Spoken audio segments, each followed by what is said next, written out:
Então, chegamos no ato 3, cena 1, Elsinore, uma sala do castelo. Entram o rei, a rainha, Polônio, Ofélia, Rosencrantz e Guildenstern. Rei, e não puderam, com fala habilidosa, obter-lhe a confissão desse desvaíro, que assim perturba a calma dos sentidos com turbulenta e perigosa insânia.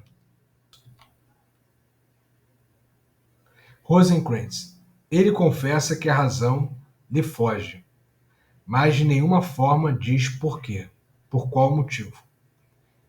Guildenstern nem se mostra disposto a ser sondado. Com uma hábil loucura, prestem atenção, com uma hábil loucura, vai distante, se queremos trazê-lo à confissão do que ele sente. Recebeu-os bem, como convém a um nobre, mas forçando sua disposição. Rosencrantz, falando pouco, mas pronto para responder-nos as perguntas. Rainha, procurastes levá-lo a um passatempo? Rosencrantz, aconteceu, senhora, que em caminho encontrarmos na vinda alguns atores. Falamos deles e, ao ouvi-lo, o príncipe mostrou-se interessado e jubiloso. Estão na corte e penso que esta noite devem representar para ele. Polônio, é fato, e ele pede que vossas majestades venham ouvir e ver esse espetáculo. Rei, de coração, e isso me alegra muito, saber que ele se encontra interessado. Amigos, ajudai esse interesse e induzi-o a esse tipo de prazer. Rosencrantz, assim procederemos. Saem Rosencrantz e Guildenstern. Rei, retirai-vos, doces Gertrudes, também vós, a rainha. Deixai-nos. Mandamos em segredo chamar Hamlet, para que, como se fosse por acaso, encontre Ofélia. Seu pai e eu, como espiões honrados, vamos nos esconder onde os vejamos, sem sermos vistos, para que possamos julgar do seu encontro francamente e assim saber, conforme ele se porte, se é ou não por amor que ele se aflige e sofre desse modo. Rainha, eu obedeço. E do teu lado, Ofélia, o que desejo é que a tua beleza seja a causa da loucura de Hamlet, pois espero sejam tuas virtudes sua cura, para a honra de ambos. Pessoal, lembrando que esse foi um plano colocado por Polônio. Polônio, ele colocou esse plano, ele disse, vamos fazer com que os dois se encontrem, vamos nos esconder, para vermos se realmente a loucura de Hamlet tem como causa a sua paixão, o seu amor por Ofélia.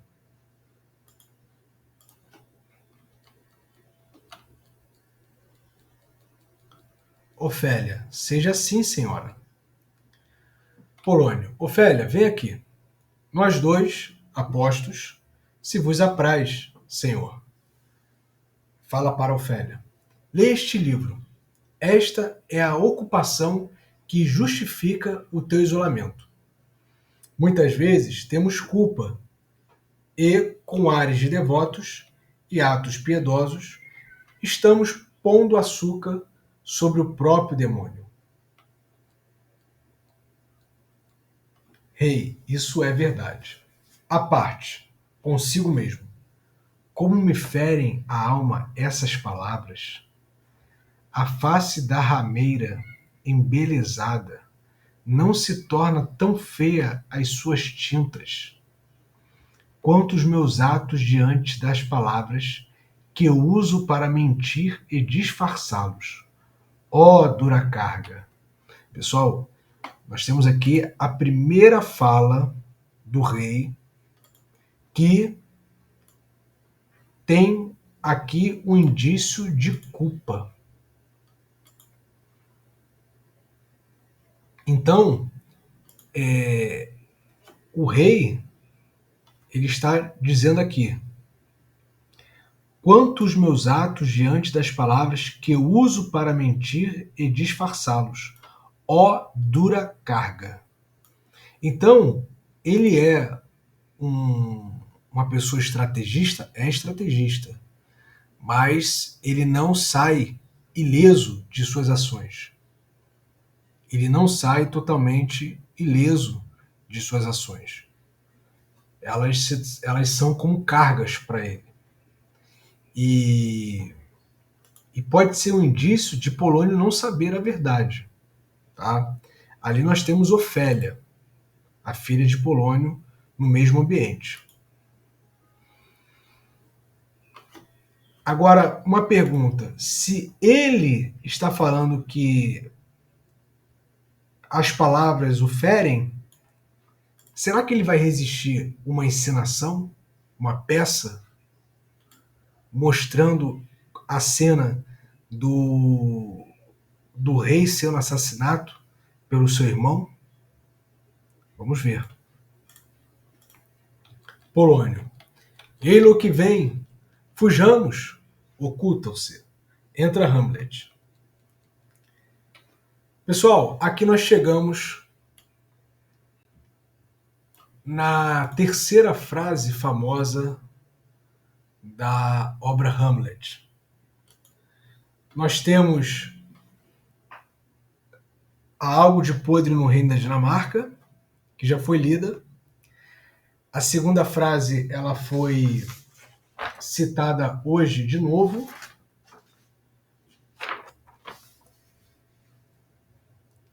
Há mais coisas, Horácio, em céus e terras do que sonhou nossa filosofia ou nossa vã filosofia, como geralmente as pessoas colocam.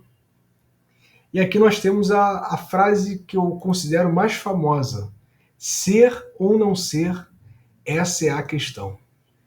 Então, isso aqui é uma continuidade de todo esse dilema existencial, desse dilema ético de Hamlet. Ser, o que para ele é ser? Ser é tomar atitude. Ser é cumprir com a vingança. Ser é como ser o Pirros diante de Príamo. E o que é o não ser? É o que ele está sentindo.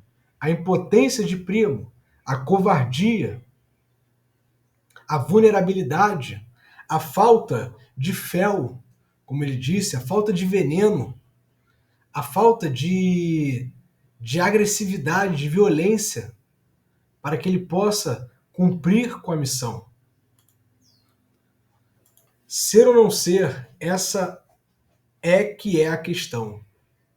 Será mais nobre suportar na mente as flechadas da trágica fortuna ou tomar armas contra o mar de escolhos, enfrentando-os, vencer?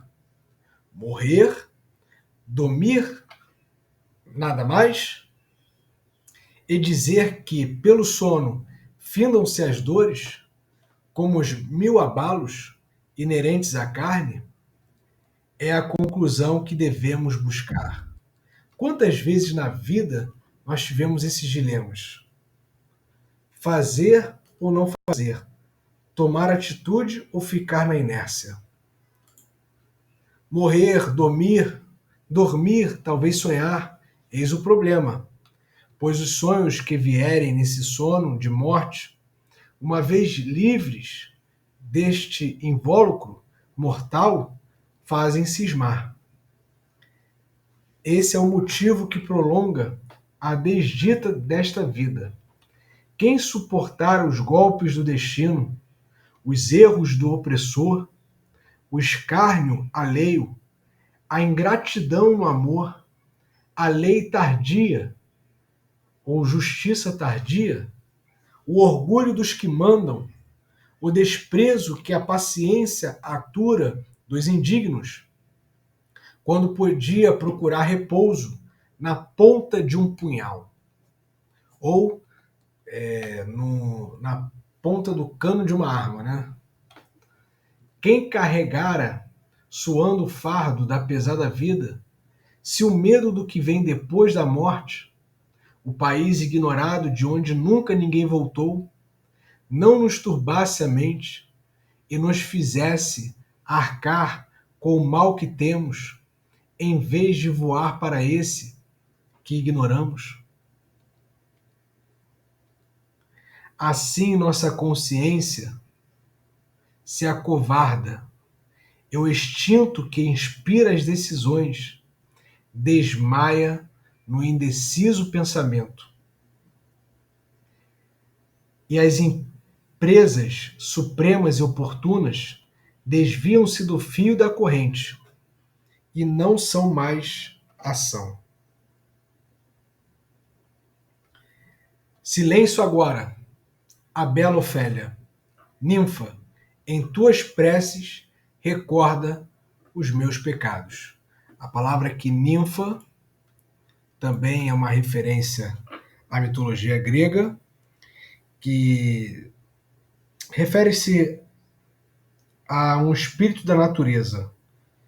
Então, as ninfas mitológicas, elas são divindades da natureza, elas estão ligadas a rios, florestas e montanhas, e é um sentido figurado, metafórico, para jovem, formosa e atraente. Então, quando na literatura se chama uma moça de ninfa, há essa referência.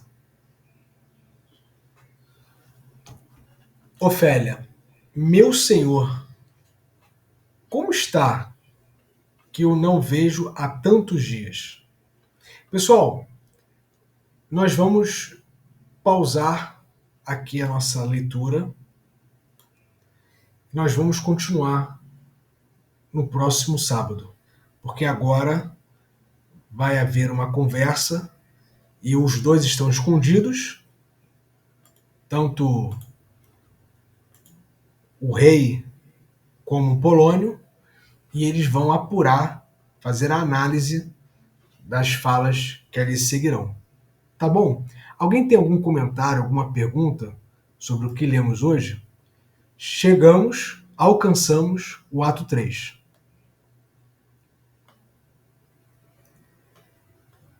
Dani? Não, eu tô curiosa. Preciso de mais informações. Beleza. Então é isso. Então, nós tivemos bastante informações aqui hoje. A gente vai ver o que vai acontecer. Mas os atores estão ali na corte. A peça vai ser encenada. E revelações vão surgir. Então, sábado que vem, a gente vai ver essa parte e estamos avançando. Estamos avançando. Alcançamos o ato 3. Estamos avançando. Tá bom, pessoal? E lemos o texto principal, né? Ser ou não ser, eis a questão. Perfeito.